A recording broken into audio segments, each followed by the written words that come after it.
Di dalam renungan-renungan sebelumnya, saya sedang mengungkapkan atau menyatakan ayat-ayat yang secara eksplisit menyatakan bahwa Yesus itu adalah Allah. Kita melihat Yesaya 9 ayat 5, Yohanes 1 ayat 1, Yohanes 20 ayat 28, juga kata-kata Paulus, dan sekarang saya akan menunjukkan ayat lain lagi, yakni dari surat Ibrani.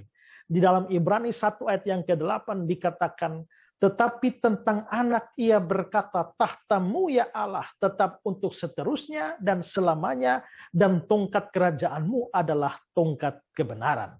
Perhatikan baik-baik di dalam ayat 8 ini dikatakan, tetapi tentang anak. Nah, kata tentang ini terjemahannya sebenarnya tidak terlalu pas. Kalau kita melihat terjemahan Indonesia sehari-hari, dia bilang, tetapi kepada anak, atau versi King James, but unto the son. Kepada anak. Kalau itu terjemahan yang benar, maka ayat ini berbunyi tetapi kepada anak. Siapakah anak di sini? Itu jelas menunjuk pada Yesus.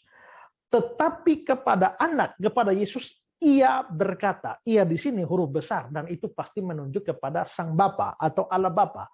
Jadi di sini kita bisa melihat bahwa Allah Bapa berbicara kepada anak atau Yesus Kristus. Lalu apa yang dia bicarakan? Di dalam kalimat selanjutnya dikatakan, tahtamu ya Allah tetap untuk seterusnya dan selamanya. Berarti waktu Bapa berbicara kepada anak, dia menyebut anak dengan sebutan Allah. Tahtamu ya Allah. Bukankah Bapa itu adalah Allah? Lalu mengapa Allah Bapa menyapa anak sebagai Allah? Disinilah kita melihat bahwa sebenarnya memang Yesus Kristus juga adalah Allah.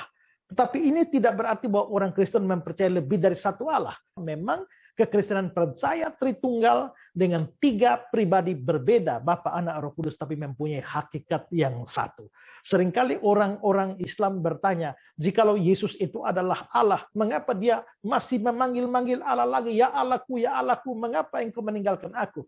Tapi di sini kita bisa melihat bahwa Bapa sendiri yang adalah Allah menyapa Yesus sang anak itu sebagai Allah juga. Nah, kalau kita sekian lama hanya melihat pengakuan rasul-rasul atau nabi-nabi yang menyatakan Yesus adalah Allah, sekarang kita melihat kata-kata Bapa sendiri, Allah Bapa sendiri yang menyatakan bahwa Yesus itu adalah Allah. Siapa yang mau meragukan kata-kata Bapa?